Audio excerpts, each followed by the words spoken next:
ఈ నోటు ప్రకారం ఆరోగ్యశ్రీ పథకాన్ని ఇక వాళ్ళు నడపలేము అని వాళ్ళ హెల్ప్లెస్నెస్ ఈ నోటు ద్వారా తెలియజేయడం జరిగింది. ఈ నోట్ ఏం చెప్తుంది అంటే దూదికి సూదికి కూడా డబ్బులు లేవు అని వీళ్ళ ఆవేదన వ్యక్తం చేయడం జరిగింది. దీని సారాంశం ఏమిటి అంటే ఇప్పటికీ వీళ్లకు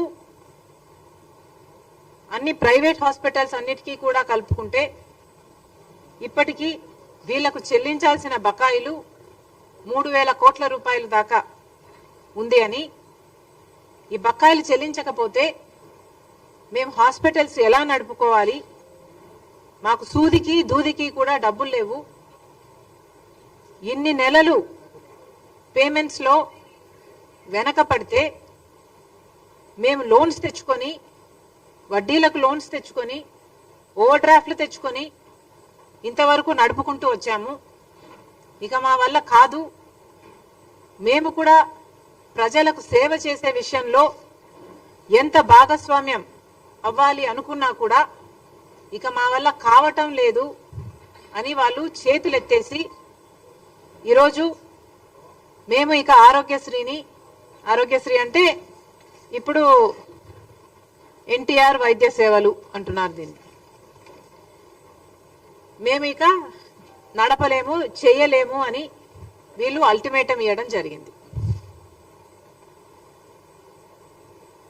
అసలు ఆరోగ్యశ్రీ పథకం రాజశేఖర్ రెడ్డి గారి పథకం, కాంగ్రెస్ పార్టీ పథకం. రాజశేఖర్ రెడ్డి గారు ముఖ్యమంత్రిగా 5 సంవత్సరాలుంటే 5 సంవత్సరాలలో రాజశేఖర్ రెడ్డి గారు ఎన్నో అద్భుతమైన పథకాలు చేస్తే ఆరోగ్యశ్రీ అందులో ఒకటి. ఈ ఆరోగ్యశ్రీ పథకం ఆయన డాక్టర్ కాబట్టి రోగులకున్న కష్టాలు, ఆ కుటుంబాలకు ఎదురయ్యే అప్పులు బాధలు అన్ని అర్థం చేసుకున్నవాడు కాబట్టి ఆరోగ్యశ్రీ పథకం ఎంత ముఖ్యమో గ్రహించాడు కాబట్టి తన పాదయాత్రలో ప్రజలకు అప్పులు అవుతున్నాయి అంశాలలో అనారోగ్యం ఒకటని గ్రహించాడు కాబట్టి రాజశేఖర్ రెడ్డి గారు ఆరోగ్యశ్రీ పథకాన్ని ప్రవేశపెట్టడం జరిగింది. ఆరోగ్యశ్రీ పథకం ఒక మన రాష్ట్రంలోనే కాదు ఎన్నో ఇతర రాష్ట్రాలలో కూడా ఇది అద్భుతమైన పథకము అని దీన్ని సర్టిఫై చేస్తూ ఎన్నో పక్క రాష్ట్రాలు కూడా దీన్ని కాపీ చేయడం జరిగింది. ఈరోజు మన భారతదేశంలో ఆయుష్మాన్ భారత్ అయినా యుఎస్ లాంటి దేశాలైనా ఇలాంటి ఎన్నో ఈ ఆరోగ్యశ్రీ పథకాన్ని కాపీ చేయడం జరిగింది. అలాంటి ఆరోగ్యశ్రీ పథకం ఈరోజు ఏ స్థితిలో ఉందో, ఎంత దుస్థితి ఉందో ఒకసారి గమనించమని కోరుతున్నాం. వీళ్ళు ఈ లేఖలో చెప్పిన ప్రకారము సెప్టెంబర్ 23లో మాకు ఆఖరిన పేమెంట్స్ వచ్చాయి. సెప్టెంబర్ 23 తర్వాత మాకు పేమెంట్స్ రాలేదు.